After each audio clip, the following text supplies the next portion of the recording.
खुलुमबाय रायजो राजा नोंथांमोन आङो दिनै मोनसे स्पेशल आपडेट लानानै नोंथांमोनसिम सफैफिनलायबाय। दासान्दि मैयानिफ्राय रिजाल्ट आपडेट होखांनायनि उनावहाय गोबांथार जोंनि गेजेरावनो मानसिफोरा लिडारफोरनि खिबु आर'नाइ माला गानहोनाय, माबेबा समावहाय सेबखांजानाय सावगारिफोरखौहाय मोखां बिजाबाव ससियेल मिडियानि जिखुनु प्लेटफर्मावहाय फोसावदिंनायाव बेस्थ'। बेनि गेजेराव आंहा मोनसे जुजिनाय सोलिगासिनो दङ ससियेल मिडियायावनो। जियानो हक कमिटमेन्ट होदों जिहेतु बेखौ मावफुंजोबनांगौनि सार्थावहाय आं खामानि मावगोन होननानै जेब्लायबो बुंबाय थादों। आं हायाबाबो आङो आंनिफ्राय जाखिनि हायो बेखौहाय आङो नारसिनगोन आरो रायजो राजाफोरजों जेब्लायबो आं थानानैहाय नैबेखिनि सहायखौ आं होगोन। दा बे हिसाबै रिजाल्ट होनायनि सानसे सिगां आङो मोनसे पस्ट खालामदोंमोन एग्जिट पलनि आपडेटखौहाय। माने गोबां मानसिफोरा बेले बेजे आपडेट होबाय थादोंमोन। आं बेखौ स्पष्ट बुंदोंमोन जे BPFआनो 100% एबसलिउट मेजरिटिया देरहाखागोन होननानै। मोनसेल' मिस जादों, सासे जेनदों, बेबो बिराद गोबां मार्जिन नङा, अराउन्ड 9,000 सामथिं। बाखि UPPLआ लवेस्ट होननाय माने निलानो जाहैबाय, लवेस्टबो नंला। दा बेवहाय गोबां मानसिया लिरदों जिरन खाख्लारि उदालगुरि दिफेन बर' देरहागोन 100% देरहाथारगोन होननानै बिथाङा लिरहरदोंमोन। दा आं बुंफिनला, रिजाल्टआ नोंथांमोना नुखासै, नोंथांमोना नायनो हायो। स' नैबे पस्टआव बेवहाय लिरदों सासेबाव सोगोमदाव बसुमतारी, हाजार जेखि बुङा फंबाय BPF थगायसुला बेहाद हानजा सावथालजों बुख्रुबजानाय गभर्नमेन्ट लासिंसिं बुजिनो सोलों फंबायनो। सावथालजों बुख्रुबजानाय, मा बिथिङाव बुंनो सानदों बेखौथ' स्पष्ट खालामग्रो, नङा होमबा? बिथाङा हयथ' बे दाखालै रुनिकाटा रेन्जआवहाय जे अफिस बुख्रुबनाय जादों, दा बेखौ आङो ससियेल मिडियायावहाय बुंफ्रुजोबनो लुबैयाखै। एक्सुवेलि जाथिनि साननाय दङब्ला नोंथांमोना मा जादों सिटुएसना, मानि थाखाय बे एक्सनखौ लादों आरो माबायदि रिएक्सना फैदों बेखौ नोंथांमोना एसे गावबा गावनो बिजिरनानै नाय।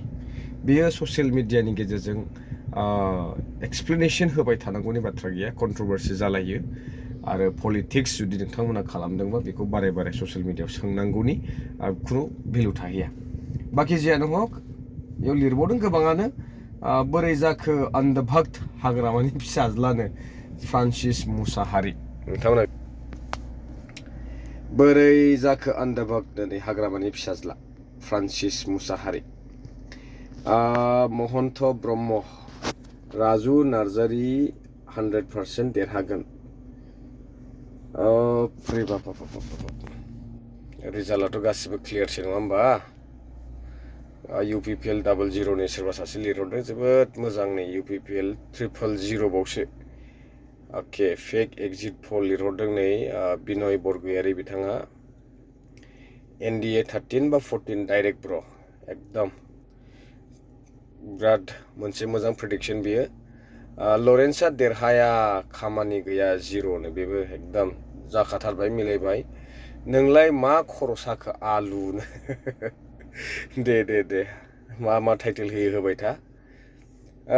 बारहां बसुमतारी लिरहरदों, मालायखौ जावबाय नोंनाबा 100% BPFखौ रोखा होनलायबाय। बेखौनो बुङो बोरमा फान्था फान्थि नागिरग्रानो। आयु देरहानायाथ' देरहाबाय नङा होमबा? BPFआ 100% देरहाबाय।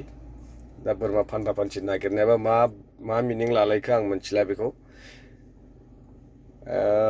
उदालगुरियाव दिफेन बर'आ देरहागोननो, देरहायासैलै ब्र', जेनबाय। जेनगोनखौ जों मिथिखागौ। आङो बारे बुंबाय थाखादों, बिथांमोना हारि सिबियारि नङा, बे जास्ट श' अफल'सो। बाखि जियानो हक, जोङो लिडारफोरा देरहाबाय। रायजो राजाफोरनि अनसायनायावहाय, रायजो राजाफोरनि मेन्डेट होनायजों, रायजो राजाफोरा लुबैनाय बादियै जाखिनि खोथा रादाय होदों बेखौ आसा खालामदों जोंनि लिडारफोराहाय जाखिनि सम मोनगोन बेनि गेजेरावहाय जेरैखि जाया मावफुंनानै होगोन जाहाथे बे स्पिरिट बे कनफिडेन्स आरो बे फोथायनाया अरायसम थाबाय थायो आरो जाखिनि खोथा दिनैहाय सावरायलायनाय जागासिनो दं बेफोरो जाहाथे बिथांमोननि साननाया फेलें जायो नैबेफोरखौ सैथो प्रमान होनो थाखाय जोङो मावनानै दिन्थिनांगोन आरो रायजो राजाफोरनिसिम खावलायनाया बेनो नोंथांमोना जेरावखि जाया मानो खामानि जाया बायदि मोनदोंब्ला आंखौ खावलायहर आं नोंथांमोननिसिम आंनि सम दिहुननानै नुजाहैगोन नोंथांमोननि अभाब अभिजुगखौ आङो ससियेल मिडियानि आंनि प्लेटफर्मनि गेजेरजों लिडारफोरनिसिम दिन्थिगोन रायजो राजाफोरनिसिम सोराङावहाय लाबोनानै होगोन बेखिनि खोथाखौ आङो कमिटमेन्टखौ होबाय आरो दासान्दि गोबाङानो आंनावहाय बायदिसिना खाना जानायनि आं मैया अलरेडि होनबाय आं दासिमबो सासेबो लिडारखौहाय थोंजोङै बिदि लोगो हमहैयाखै आरो लोगो हमहैनांगौबो आं साना बिथांमोना जुदि जोंखौ इम्परटेन्स दङ नांगौ होननानै सानदोंब्ला बिथांमोना खबर लागोन आं बेखौ नेदों बाखि जियानो हक नोंथांमोननि एसपिरेसन्सखौहाय जों मावफुंनो नाजागोन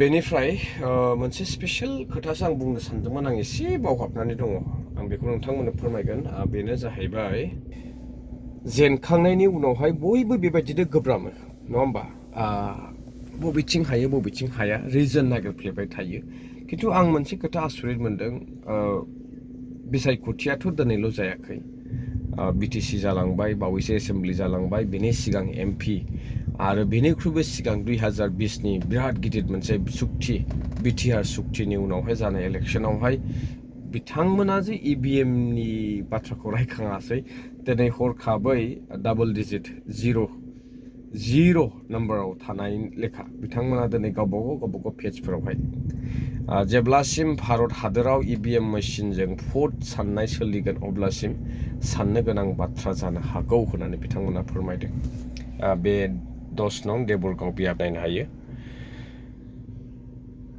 दा जेननायनि दुखु दाहाया थायो जों बयबो मोनथियो खिन्थु बेफोरबायदि डिफेम खालामनायजोंहाय दिनै रिजाल्टआ सोलायफिनला बे रायजो राजानि मेन्डेटमोन नोंथांमोना ससियेल मिडियानि गेजेरजों मा फोसावा बोरै नाजाया बे नोंथांमोननि बाथ्रासै फैला जे बरगयारी बिथाङा बुंदों पलिटिक्सआ गाज्रि नङा खिन्थु पलिटिक्सखौ जों मानसियासो गाज्रि खालामदों थिग बिथांनि बुंनाय लेखा आं बुंनो सानदों बिथाङा बुंबावदों जे दिनै सोरबा हाग्रामा महिलारि सोरबा प्रमद बर'खौ जों गाज्रि सोंखारिनानै जोंनि जिखौ मा फोरमान होनो सानदों दा बे जों मानसिनिसो बुंनाय नङा होमबा बिथांमोना सेक्रिफाइस खालामदों बेखौ जोङो बयबो सनमान होयो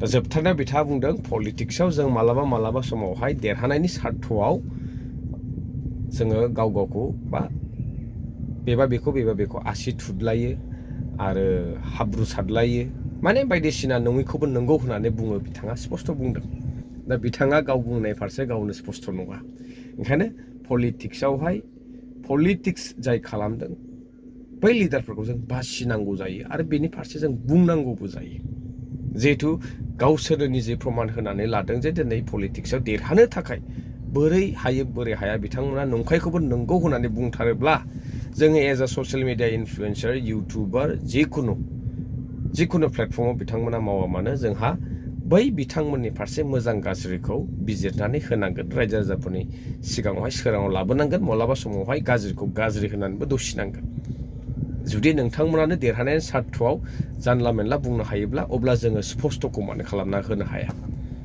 जोंबो बुंनांगोन जोंबो रायजो राजाफोरनो खोन्थानांगोन फोरमायनांगोन सोर मोजां सोर गाज्रि स' बेनोसै रायजो नोंथांमोन लोगो मोनबावसिगोन नेक्स्ट भिडिअ'आवहाय टिल देन स्टे टिउन बाय